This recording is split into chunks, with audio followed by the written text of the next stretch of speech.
அனைவருக்கும் வணக்கம். இன்றைக்கி வந்து ஃபினான்ஷியல் ஃப்ரீடம் பற்றி பார்ப்போம். நான் படித்த புக்ஸில் அண்ட் நான் என்ன ஃபீல் பண்ணேன், நான் எக்ஸ்பீரியன்ஸ் பண்ணேன் அப்படின்றத நான் ஷேர் பண்ணுறேன். ஃபினான்ஷியல் ஃப்ரீடம் வந்து ஒரு மனிதருக்கு எவ்வளோ முக்கியம் அப்படின்றத நம்ம அதில் பார்ப்போம். இன்றைய காலகட்டத்தில் ஒருத்தருக்கு வந்து ஃபினான்ஷியல் ஃப்ரீடம் தான் வந்து ஃபஸ்ட்டு அவங்க லைஃப்பில் வந்து ஒரு நார்மலான ஒரு இயல்பான ஒரு நிலைக்கு வர்றதுக்கு வந்து ஃபினான்ஷியல் ஃப்ரீடம் வந்து ரொம்ப முக்கியமாக இருக்குது. ஸோ ஒரு ஆங்கர் வந்து ஒரு நபர்கிட்ட வந்து ஒரு கேள்வி கேட்பார். உங்களுக்கு வந்து பணம் சந்தோஷம் கொடுக்குமா கொடுக்காது அப்படின்னு சொல்லிட்டு அதுக்கு ஒரு ரொம்ப தெளிவான ஒரு பதில் சொல்லுவார். உங்கள்கிட்ட பணம் இல்லை அப்படின்னா உங்களுக்கு பணம் சந்தோஷத்தை கொடுக்கும், உங்கள்கிட்ட பணம் இருந்தது அப்படின்னா உங்களுக்கு வேறு ஒன்று சந்தோஷத்தை கொடுக்கும் அப்படின்னு சொல்லிட்டு ரொம்ப நிதர்சனமான உண்மை. நம்ம லைஃப்பில் வந்து இதை நம்மளே சில நேரங்களில் வந்து இதை வந்து அடாப்ட் ஆகும். ஒரு சில டைமில் வந்து நமக்கு பணம் கையில் இருக்கும்போது வேறு ஏதோ சந்தோஷத்தை நோக்கி நம்ம போவோம். ஒரு சில டைமில் பணம் இல்லாத போது பணத்தை நோக்கி நம்ம போவோம். ஸோ ஒவ்வொரு லைஃப்லேயும் இதே மாதிரி சைக்கிள் நடந்துகிட்ருக்கும். அதே மாதிரி ஒவ்வொரு பர்சனுக்கும் இதே மாதிரி லைஃப் வந்து மாறிட்டே இருக்கும். அப்போ ஒரு ஸ்டேட்மெண்ட் வந்து இதுக்கு சரி வராது. நம்ம உண்மையிலே வந்து பணம் வந்து சந்தோஷத்தை கொடுக்குதா அப்படின்னா, இப்போது இந்த சினாரியோ நினச்சி பாருங்கள். கையில் வந்து ஒரு 10 ரூபாயோட ஒரு மாலுக்கு போயிடுறீங்க, ஒரு பெரிய மால். இப்போ உங்களோட மனம் எப்படி இருக்கும்? இதே கையில் வந்து ஒரு லட்ச ரூபாயோட இந்த மாலுக்கு போகிறீங்க, இப்போ மனம் எப்படி இருக்கும்? கையில் பணம் இருக்குது, அந்த உணர்வு தானே நமக்கு வந்து ஒரு சேஃப், செக்யூர் அண்டு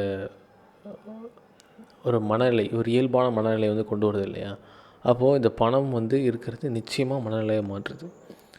அப்போது பணம் இருக்கிற மாதிரி நம்ம நினச்சிக்கிட்டே போகலாம் அப்படின்னா அது வாய்ப்பு இருக்கா அப்படின்னா அப்படி வாய்ப்பு இல்லை. ஸோ சில பேர் வந்து அந்த மேனிஃபெஸ்டேஷனுக்காக கையில் இப்போ உங்கள்கிட்ட பணம் இருக்கிற மாதிரி நினைங்க. இப்போது 10 லட்ச ரூபா கையில் இருந்தால், 1 கோடி ரூபா கையில் இருந்தால் எப்படி இருக்குமோ அப்படி நினைங்க, இப்போது மனம் வந்து ஹாப்பி ஆயிரும் அப்படின்றாங்க. பட் இட்ஸ் பாசிபிளா அப்படின்னு பார்த்தோன்னா ஒரு சிலரால் நினைக்க முடியலாம், பட் ஒரு சிலருக்கு அது ப்ராக்டிக்கலாக இருக்காது. பட் அதுக்கு பதிலாக நம்ம என்ன பண்ணலாம் அப்படின்னா, இந்த நம்ம கோல் வந்து உதாரணத்துக்கு இப்போது ஒரு 10 லட்சம் சம்பாதிக்கிற மாதிரி இருக்குது. ஆர்எல்ஸ் உங்கள் கோல்ஸ் எவ்வளோ பணம் நீங்கள் சம்பாதிக்கிற மாதிரி இருக்குன்னா, அதை நான் எப்படி சம்பாதிக்க போகிறேன் அப்படின்ற அந்த வே இருந்துன்னு வச்சுக்கோங்களேன். இப்போ உதாரணத்துக்கு ஒருத்தருக்கு ஏதாவது ஒரு தொழில் பண்ணலாம், ஏதாவது ஒர்க் பண்ணலாம், அது ஒரு வே இருக்கும் இல்லையா? அதை சம்பாதிக்கிறதுக்கான வே. இதை வச்சு இவ்வளோ தான் சம்பாதிக்க முடியும், இந்த மாதம் ஒரு 50,000 சம்பாதிக்கலாம். அந்த வே வந்து கையில் இருந்தது அப்படின்னா அவர் ஹாப்பி ஆகிடுவார்.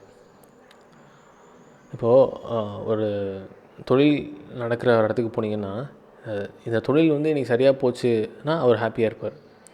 தொழில் டல்லாக இருந்ததுன்னா அவர் சோகமாயிடுவார். ஸோ இது வந்து அந்த தொழிலை பொறுத்து இருக்குது.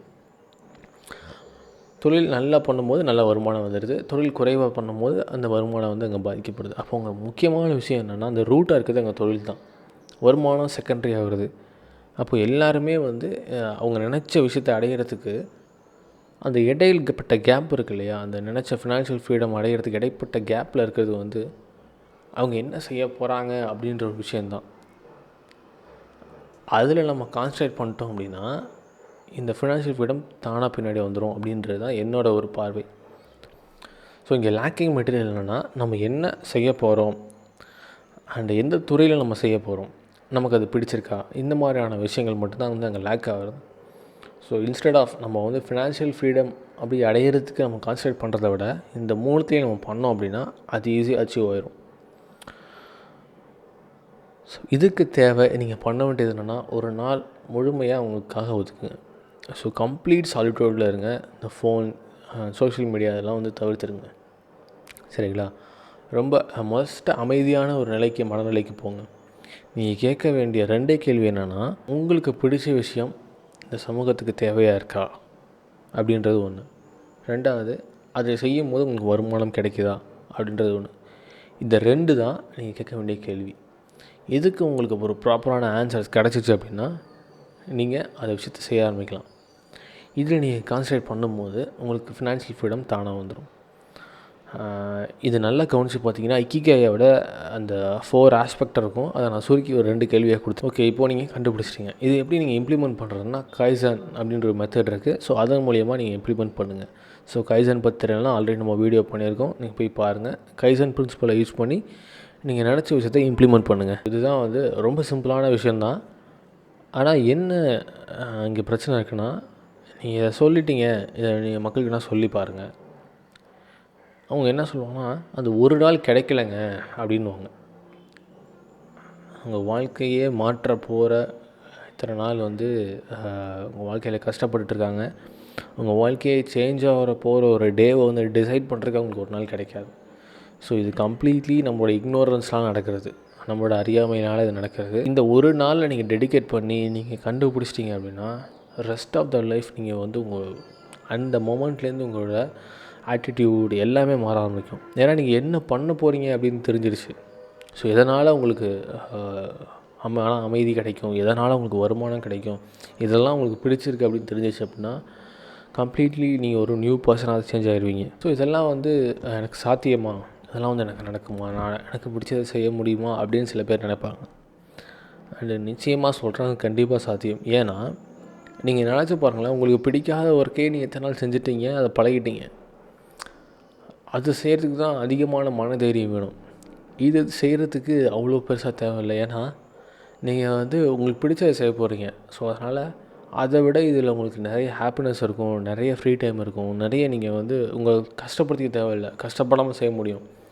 அப்போது கஷ்டமான வேலையை நீங்கள் ஈஸியாக செஞ்சுட்டீங்க. இது ரொம்ப ஈஸியான ஒர்க் நான் சொல்ல வரேன். நீங்கள் செய்ய வேண்டியதெல்லாம் அந்த ஒரு நாளை ஒதுக்குங்க, கண்டுபிடிங்க. ஒரு நாள் வரும் அப்படின்றது காத்திருக்கிறத விட அந்த ஒரு நாளை இன்றைக்கா அப்படியே நீங்கள் உருவாக்குங்க. ஸோ இந்த வீடியோ நீங்கள் பார்க்குறீங்க அப்படின்னா உங்களுக்கு நிச்சயமாக இந்த வீடியோ ஏதோ ஒன்று அட்ராக்ட் பண்ணியிருக்கு, ஏதோ லைஃப்பில் நீங்கள் செய்ய நினைக்கிறீங்க, அதுக்காக நீங்கள் தேடிகிட்ருக்கீங்க அப்படின்றது தான் தெரியுது நல்லா. அப்போது அந்த டே வந்து இன்றைக்கி ஒதுக்குங்க. ஆல்ஸ் நாளைக்கு நீங்கள் ஏதாவது ஒர்க்கில் இருந்தீங்கன்னா நாளைக்கு ஒதுக்குங்க. இன்றைக்கே அதை செஞ்சு முடிக்க பாருங்கள். இன்றைக்கே உங்களுக்கான மாற்றம் வந்து வரும் அப்படின்றத நான் நம்புகிறேன். And see you in the next video guys.